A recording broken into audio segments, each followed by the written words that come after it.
Olá, louvado seja nosso Senhor Jesus Cristo, para sempre seja louvado, glória ao Pai, ao Filho e ao Espírito Santo, como era no princípio, agora e sempre. Amém. Queridos irmãos e irmãs, unidos na fé, nesse dia 22 de fevereiro de 2025, nesse sábado, dia da Cátedra de São Pedro Apóstolo, a atual celebração desse dia sobre o símbolo da cátedra salienta a missão de mestre e pastor conferida por Cristo a São Pedro. Pelo Senhor, ele e seus sucessores foram constituídos princípio e fundamento visível da unidade da Igreja. A Depositório Mysterium de 354 recorda o Natale Pietra de Cátedra, a 22 de fevereiro. Nesse sábado, agradecendo a Deus pelo dom da vida, nós vamos ler o Evangelho tirado de Mateus, capítulo 16, versículos de 13 a 19. O Senhor esteja convosco, Ele está no meio de nós. Proclamação do Evangelho de Jesus Cristo segundo Mateus. Glória a vós, Senhor. Naquele tempo, Jesus foi à região de Cesareia de Filipe e ali perguntou a seus discípulos: Quem dizem os homens ser o Filho do Homem? Eles responderam: Alguns dizem que é João Batista, outros que é Elias, outros ainda que é Jeremias ou algum dos profetas. Então Jesus lhe perguntou: E vós, quem dizeis que eu sou? Simão Pedro respondeu: Tu és o Messias, o Filho do Deus vivo.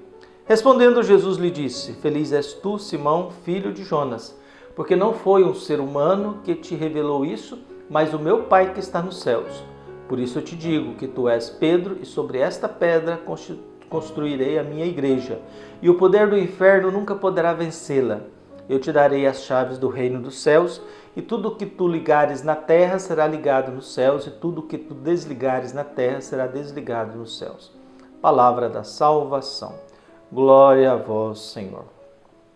O Senhor é meu pastor, que me conduz e não me falta coisa alguma. Prezados irmãos e irmãs, paroquianos da nossa paróquia Nossa Senhora da Abadia, Diocese de Cristalândia, unidos da fé, celebrando aí a Cátedra de São Pedro, fazendo memória do Papa. Nós já tivemos 266 papas, viu? E 36 doutores da Igreja nesses 2000 anos nossos. E nesse dia de hoje, Jesus, o Evangelho, a Igreja nos apresenta Jesus fazendo uma revisão de vida. É uma passagem conhecida. Jesus chega um momento da vida que ele começa a fazer uma avaliação sobre a sua trajetória, sobre a sua missão, sobre o que ele tinha realizado naquele momento.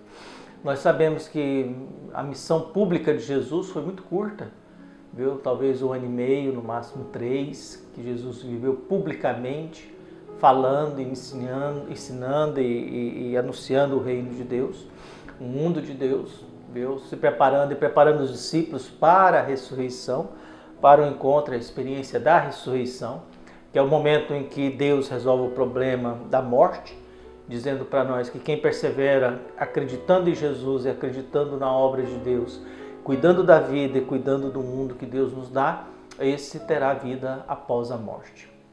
Viu? Terá vida após a morte. Então Jesus vai para uma região pagã, sai do contexto da Galileia, viu? Cesareia de Filipe é uma região pagã, e longe do contexto do povo de Deus, longe de Israel, da Galileia, Jesus faz a pergunta: Quem dizem os homens ser o Filho do Homem? As respostas são variadas, João Batista, Elias, ou Jeremias, ou algum dos profetas. Viu? Todos esses são personagens do Antigo Testamento. O que se conclui diante disso? Diante de toda a pregação de Jesus, de toda a fala de Jesus, até agora as pessoas têm uma noção dele, de que ele não é o novo, ele não é o Filho de Deus, ele é só mais um dos profetas do Antigo Testamento. Porque todos os citados são profetas do Antigo Testamento. João Batista pertence ao Antigo Testamento. Pertence ao Antigo Testamento. O Novo Testamento nasce com a experiência do ressuscitado. Então, Jesus, no primeiro momento, descobre: o povo não entendeu. A multidão não entendeu. Então ele pergunta: E vós, quem dizeis que eu sou? Quem salva a situação é Pedro. Pedro, que é o líder dos 12, que vai ser o primeiro Papa, ele que salva a situação, dizendo: Simão Pedro respondeu: Tu és o Messias, o Filho do Deus vivo. Respondendo, Jesus lhe disse: Feliz és tu, Simão, filho de Jonas, porque não foi um ser humano que te revelou isso, mas o meu Pai que está nos céus. Por isso te digo que tu és pedra, e sobre esta pedra construirei a minha igreja, e o poder do inferno nunca poderá vencê-la. Eu te darei as chaves dos céus, do reino dos céus, e tudo que tu ligares na terra será ligado nos céus, e tudo que você desligar na terra será desligado no céu. A profissão de fé de Pedro tem um preço a ser pago. Primeiro é uma revelação de Deus. Deus que ajudou, mas Pedro ainda vai demorar muito a entender essa profissão de fé dele. Pedro ainda vai demorar muito a compreender o que ele falou. E a vida é assim, há momentos em que a gente faz certas experiências e a gente só vai compreender isso muitos anos depois. Muitos anos depois. Há momentos em que a gente vê algumas coisas, a gente vai compreender isso muitos anos depois. A nossa compreensão ela é falha. É o que São Paulo diz, né? A gente vê agora como num espelho embaçado. Mas chegará um momento em que a gente vai ver face a face. Viu?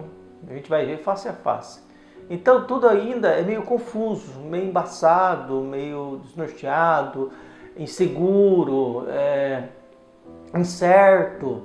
Ainda mais que a gente vive num mundo de instabilidades grandes, né? A gente não sabe para que lado que esse mundo vai, a gente não sabe para onde que vai essa tecnologia, a gente tem informações demais, mas a gente não sabe mais distinguir aquilo que é real e concreto daquilo que é imaginação, mentira, fofoca e fake news. Então a gente vive nesse drama da vida. A gente escuta certas coisas e pensa, mas de onde você tirou essa ideia, gente? De onde você tirou isso? Isso não existe, isso não é possível, isso não está acontecendo. Mas as pessoas começam a acreditar em tudo quanto é coisa. E não acreditam às vezes na própria família, né? Às vezes há momentos que pessoas vêm conversar, você diz uma coisa, a pessoa diz, mas a minha família está dizendo a mesma coisa. Só então por que você não escuta quem te ama? Você fica escutando desconhecidos. Ainda mais que nós temos no mundo de hoje a produção de notícias e de invenções e de imaginação compulsiva, empresas que são contratadas para criar fake news e criar uma mentalidade na cabeça das pessoas de perseguição, de teoria da conspiração, né? Isso pega todo mundo, ninguém escapa. Então peçamos ao Papa, a Deus que abençoe o Papa, que faça com que ele conduza bem essa igreja e que essa igreja seja testemunho do caminho, da verdade e da vida que Jesus quer ser. Um abraço, até mais.